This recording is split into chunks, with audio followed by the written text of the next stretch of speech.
Welcome again to Hope After Brain Injury Conference hosted by Baylor Scott and White, partnering with UT Southwestern and the North Texas TBI Model System. I'm Patty Foster.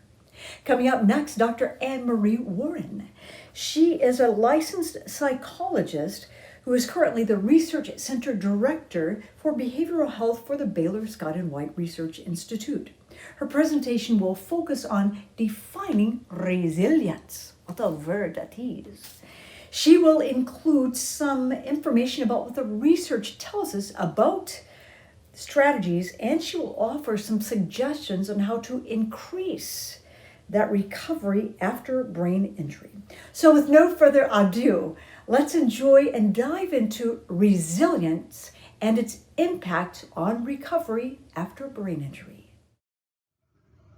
Hi, my name is Dr. Anne Marie Warren. I'm the Research Center Director for Behavioral Health for the Baylor Scott and White Research Institute.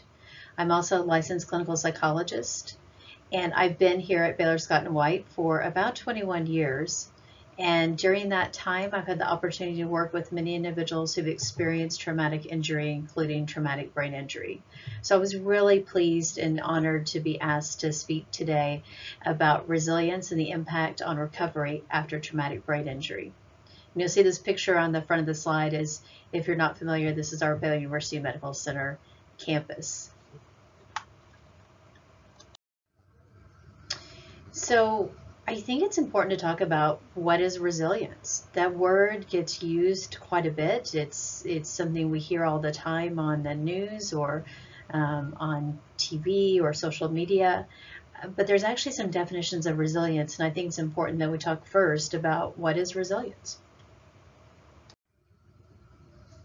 So maybe one of the first ways to think about resilience is we can define resilience as the ability to bounce back from adversity. This concept of bouncing back it is a really nice way to visually maybe think about resilience. Think about coming back from something that's adverse or difficult. So you often hear people when they're describing resilience, they're talking about you can bounce back after something that's difficult. The American Psychological Association has also come up with a definition of resilience.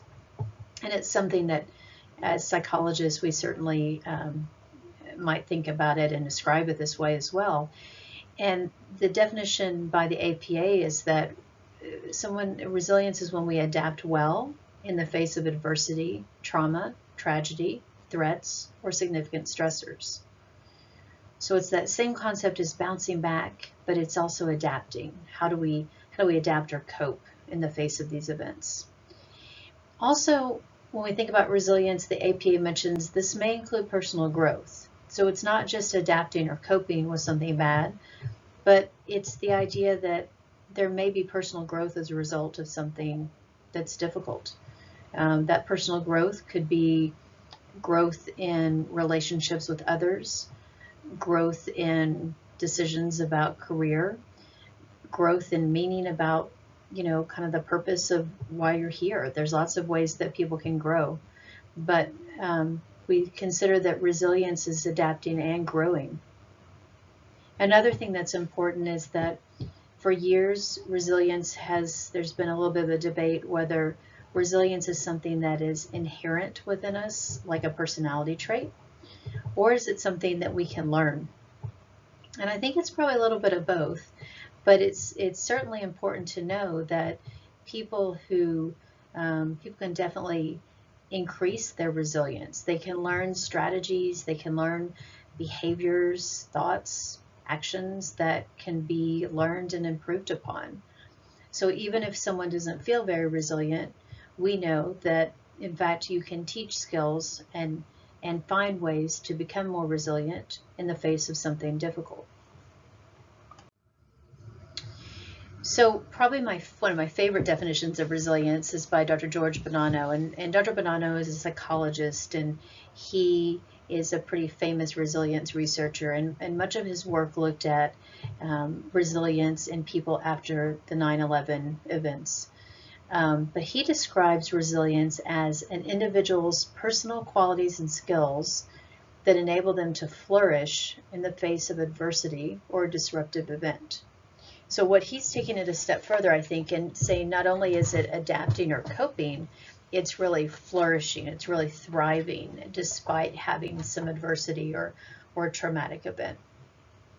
And further, he makes the point that there must be adversity or difficulty present for the process of resilience to take place.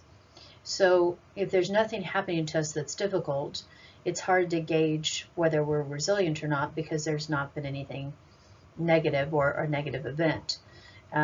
So we look at the combination of resilience is when something difficult happens and how we react to it. And in his case, he describes flourishing with that negative event.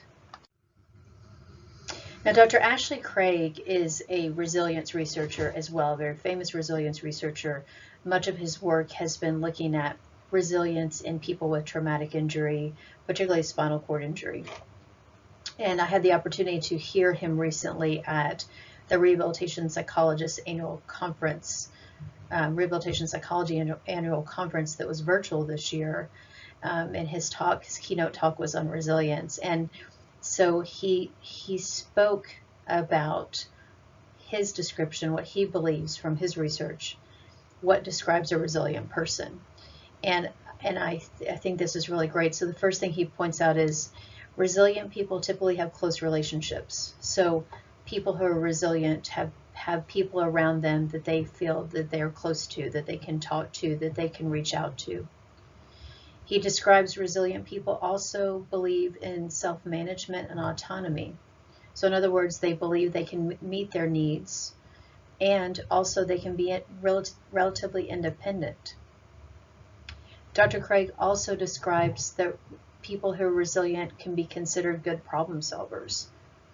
So that when they're faced with a difficulty or challenge, they're good at finding the solution. He also describes people who are resilient are realistic while being optimistic. So we know optimism, or the ability to look at the positive side of things, is a characteristic that we often find is associated with resilience.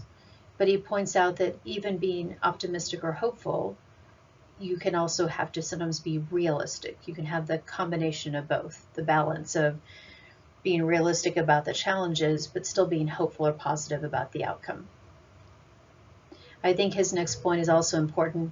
He feels resilient people can use humor, laughter, despite adversity or tough times. And using humor is always a good coping mechanism and something that has been supported in the research as well. A resilient person can also be described as someone who can manage their daily stressors. So things that come up during the day, they can manage pretty well. And I think this one is really critical too. Resilient people, he believes, can learn from their mistakes and difficulties. All of us, from time to time, make mistakes, but it's, do we learn from those mistakes? And that's part of a resilient person. It's not that resilient people never make mistakes, is they make mistakes and they learn from them. So let's talk again about how people respond in general to traumatic events. So if we look at most people, and by the way, we know, for example, in the United States, about 90% of adults in the United States will experience something in their life that can be described as a trauma. So most of us will be faced with something traumatic, and it's different from person to person.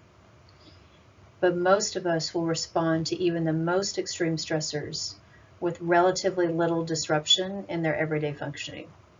Now, it is normal that after something very traumatic or stressful, people might have some symptoms that are there in the beginning, but they don't stay long term.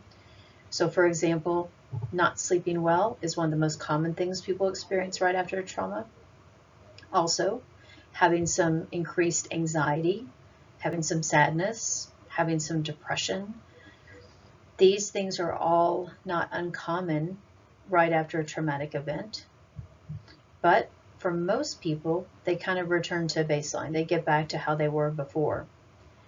And so we really consider that because of this, most people, this is just part of the human condition, that we're naturally designed to be resilient. And I think it's also how we view traumatic events, how we view what happens to us. Dr. Bonanno, who I've quoted again here, says events are not traumatic until we experience them as traumatic. So our viewpoint on a certain event will really define our response. So how we look at something really makes a difference in how we experience something. Now, understandably, traumatic brain injury has some features that may negatively impact resilience, even if it's only temporarily. So first, we think about the mood changes that often occur with traumatic brain injury, such as depression or lower mood. That's a very common experience with traumatic brain injury, as well as anxiety or nervousness, and sometimes even irritability or anger. These emotional reactions, which are common, can definitely impact someone's feeling of being resilient in the face of something very difficult. Also, cognitive deficits that occur with traumatic brain injury, such as short-term memory changes or difficulty with attention, can definitely interfere with coping skills. For example, if you're trying to learn a new coping skill to deal with an event that's occurred, short-term memory or attention changes may interfere with how well you can learn that new skill and retain that skill. So the cognitive deficits that occur with brain injury can negatively impact resilience. Another potential problem is that communication deficits that occur with brain injury can interfere with social support. So having difficulty communicating after brain injury may impact or reduce the ability to ask for support from others who you feel close to. So some of the common things that we experience after brain injury may be a problem in affecting how resilient we're able to be, especially in the beginning. But what does the research tell us, right? So there have been a few studies that have looked at resilience and traumatic brain injury to determine how these are related. Now, I should point out that when we study resilience, there are actually what we call measures of resilience. So the Connor-Davidson or the Brief Resilience Scale, these are questions that we ask people to determine their level or degree of resilience, how resilient they are. So most studies looking at resilience are asking questions, specific questions on the rating scales to determine how someone experiences resilience. In this study that was done by Robin Hanks and her colleagues in 2016, they looked at 67 adults with mild to moderate traumatic brain injury during the first 5 years of their TBI. And what they found was 60% of those people had moderate to high levels of resilience. Importantly, brain injury did not reduce the effect of resilience on long-term well-being. And they found that resilience appears to work the same in those with and without traumatic brain injury. Now, people who had low resilience were more affected in terms of well-being than those with high resilience. So I think that important take-homes from this study is that in general, the levels of resilience in most people after traumatic brain injury were moderate to high. And brain injury did not appear to have a long-term effect on resilience for long-term well-being. So I think this is really encouraging and perhaps shows that resilience stays relatively stable after TBI. In a different study, 74 adults who had mild traumatic brain injury at 1, 6, and 12 months post-injury, they looked at these people during the first 12 months after their mild traumatic brain injury. And they found that resilience had some impact on outcome. So individuals with moderate to high resilience had less post-concussion symptoms, they had less fatigue, they had less insomnia, they had less traumatic stress, less depression, and better quality of life than those with low resilience.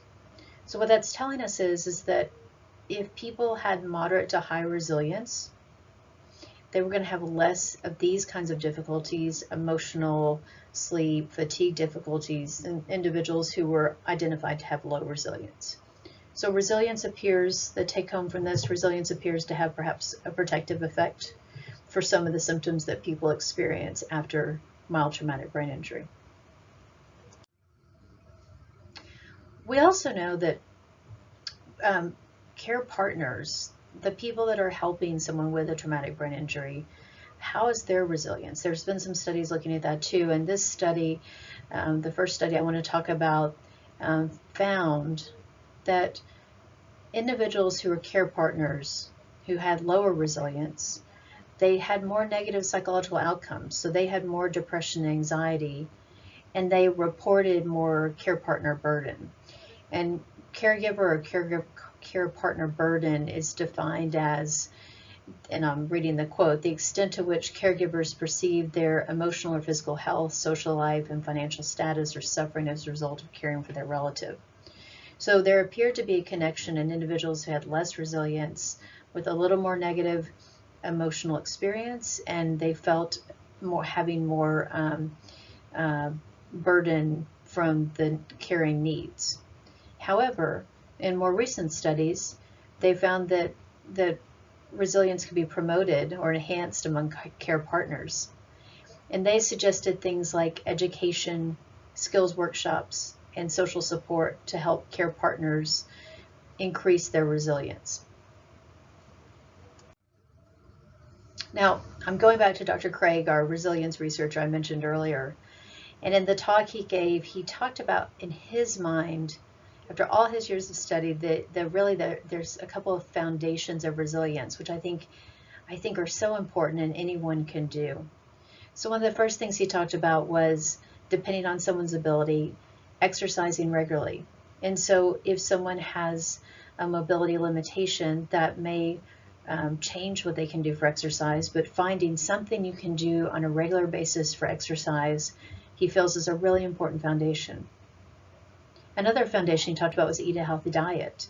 So healthy diet, he felt, was associated with the foundation, the building blocks of resilience. Sleep was important, sleep at least 6 hours a night. And also maintaining your social support network. So again, a foundation of resilience is having people around you that can be supportive. So the impact, and it doesn't have to be many people, but at least having one close person around you to help or that you can rely on that's in your social support group is important. And finally, he feels like another foundation of resilience was to participate in things you enjoy.